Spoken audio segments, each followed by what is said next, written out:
live. Yeah, yeah, we going live. Hey, hey, we going live. Yeah, yeah, we going live. Yeah, yeah, we going. Yeah, yeah, we going. Yeah, yeah, yeah, we going live. From the 50-yard line, we going live. From the 50-yard line, we going live. From the 50-yard line. Hey. Real good topics. Yeah. All right, now this was the first time I remember seeing this. I don't remember seeing College Game Day going to a black college in 2008 or whenever they say it was 2012, whenever 2011. It didn't matter because we don't remember. We don't remember it. And so to me, this is the first time that College Game Day had ever been to a black college. And they couldn't have gone to a better it didn't make any program sense at the moment. Well, they went to Jackson State with Coach Prime down in Jackson, Mississippi, as they took on the Southern Jaguars. Yeah. And I can't begin to explain how I swole up with pride when I saw, just College Game Day on a black college campus. Yeah. I do remember, this wasn't College Game Day, but I do remember some years back when Stephen A. Smith brought Sports Center to Howard for Howard's homecoming during the HBCU week a couple of years ago. That was another moment where I was like, man, it's good to see like some type of change like this. It's good to see some type of motion like this. Yeah. But something like College Game Day, which has kind of been like an institution for years now. For real. For them to see, and it wasn't just that they went there. And I guess I can really only speak for Pat McAfee on this, but the way that he immersed himself in the black college culture, where you could tell that he had went out and he was kind of bonding with some of the people throughout their duration of time there. Right. And he started a whole chant with the Jackson State crowd. Like, it was good to see like that they didn't just go to kind of exploit what's going on right now. They took it serious, Yeah. And Stephen A. was there with him. Yeah, he was their celebrity guest speaker. And I could I'm serious about this. So I appreciate him even. For you know what I'm saying, his consistency in this realm. So this was the best. Who is Swag? Right.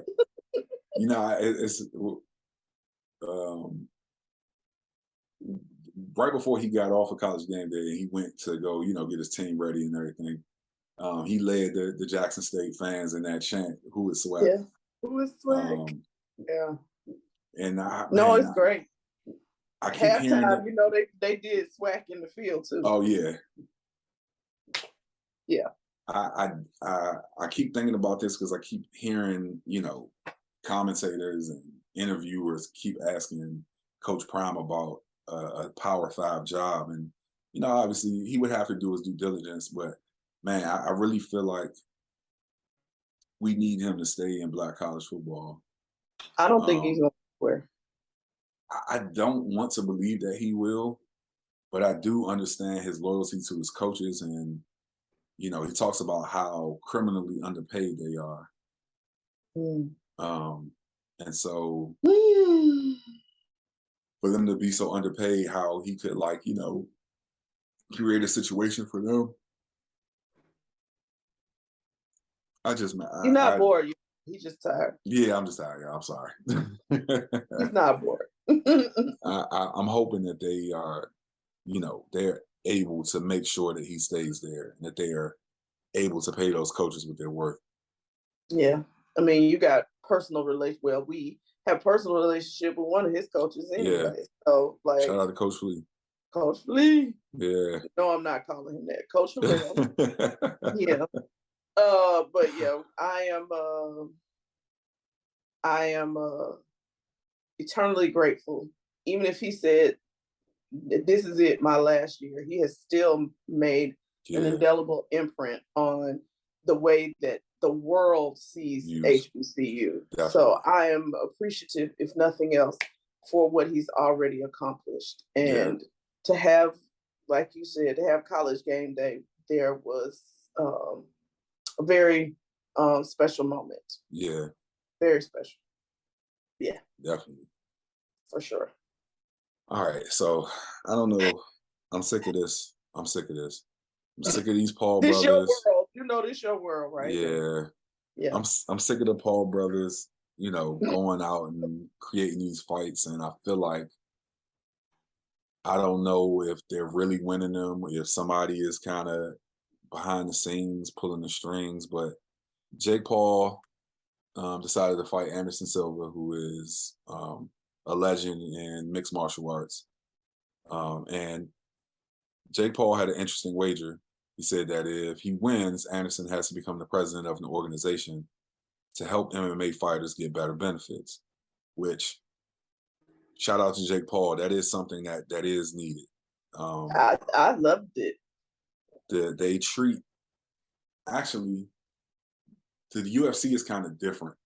Any other mixed martial art league, they are treated as independent contractors. Mm-hmm. They actually treat the UFC fighters as employees. Mm-hmm. And they just kind of have terrible, like they're not able to go get their market rate for their fights. Not like a boxer would, where they could say, okay, listen, I need 300 million. Somebody like Mayweather, I need 300 million to make this fight. Mm-hmm. The league acts on behalf of all of the fighters. And it's kind of been a conflict of interest. So I think this was great for Jake Paul to kind of press for. But the reason why I said I'm sick of this is because Jake Paul won last night and he did beat Anderson Silva. I kind of feel like it was a setup anyway. Yeah. I mean, yeah, I kind of felt like it was a setup. I mean, first of all, the people you fought, you hadn't fought a real boxer yet. Mm-hmm. So, your record of, what is it, 6-0 now? Who cares? That's not, who cares? Right. You fight other people who YouTubers and people who fight in different arenas than boxing. Fight a boxer. Then come back, talk to me. Right? But I feel like either way, I'm, like you said, kudos to him for this even being, no matter whether it was a setup stage, whatever it was, I hope they follow through. Just because I feel like it was just good thinking, because the other side of the wager was real weak. Yeah. If Anderson Silva had won, what that looked like was you gotta wear something, it was dumb. Yeah, it wasn't. Yeah, it was weak. So it's you just setting this up for people to just want you to win, I guess. Right. Because but either way, good to hear that he won. Hopefully they'll move forward with that, because it's not fair. These people are putting their lives on the line, essentially, every time they step in a ring, because that's why I can't watch it. It's just too violent for me. Mm-hmm. And I watch football, but at least they got a helmet and some pads on, right? So I just feel like, I hope that this has some legitimacy to it, and that they do move forward with it. Yeah. All right, so I sent you this clip about Antonio Brown and him being on the PBD podcast. I don't know what that stands for. I need to search it. But he's on the PBD podcast, and I thought that the interviewer that was talking to him did a really good job of trying to kind of probe. Probe for, why he's been behaving, at least when it comes to Tom Brady, why he's been behaving in the manner that he has been. And in true Antonio Brown fashion, he attempted to take no accountability for any of the things that he had done, even going so far as to question why he thought that it was a dig for him to put a picture of he and Tom Brady's now ex-wife, Gisele Bündchen, a picture of the two of them hugging after the Super Bowl on some shirts. And the way that he tried to rationalize doing that is, he said it was for kids. It's the proceeds are going to go to kids whose fathers aren't in the home, which in and of itself is a dig. And he tried to steer away from that as much as possible, and it led me to believe that I don't know if it's mental health at this point. I mean, clearly there's something wrong with it. I'm not saying that, but yeah, it's a part of it. And let's just be clear, he could have a mental health disorder that causes him to act out in these ways, right? He could. But I also feel like some of this, so let me stop. Why do you think it's more than mental health? Because I'm gonna let you finish what you were saying. Sorry. See, I did it again. I can't. Oh, no. I just think that when you listen to him talk, right? Like he seems all there. He just seems like he just doesn't take accountability for the things that he does. And it was funny. I sent that same clip to my friends in the group chat, and I was like, he's either incredibly smart or incredibly stupid. Smart enough to pretend like he doesn't know what you guys are talking about and have him think that you're stupid.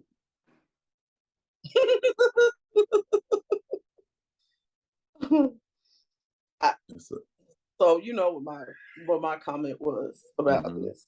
Like, I have been from day one saying, like, this man, and he even used the word crazy. I feel like there are mental health issues regardless, but some people have high intellect and mental health issues. Yeah. And putting the two together is deadly. Yeah. And I feel like he might be one of those individuals with high intellect and mental health issues. Okay. And so he kind of is able to use his intellect to manipulate things, but the actions that you take sometimes lead me to believe that that's mental health. Does that make sense? Okay. Yeah. But I said this today, right? When we were talking about this before, I said, at this point, I feel like it's just time for a mama moment for him. He has to have a mama moment. He need a mama who just gonna go grab him up in his collar and look him in his face and say, boy, stop it. Stop it now. Yeah. Because if you are truly this person, like the person that was interviewing him said, you have walked away from football and your comment was, I don't need it because I got businesses. So if this is your real truth and you've walked away from football and you're concentrating on your business pursuits, you do not have to continue to put yourself in this position of being in the spotlight, or it's ye. Like, do you think ye got a mental health issue? Yeah.